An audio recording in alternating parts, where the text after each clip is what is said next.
We're making a vegan buttermilk fried chicken with the Vegetarian Butcher's NoChicken.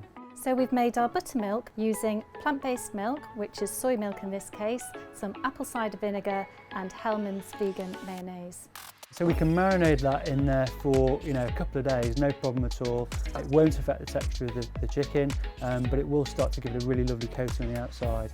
So we're going to lift that out, give that a coating, and then into the fryer.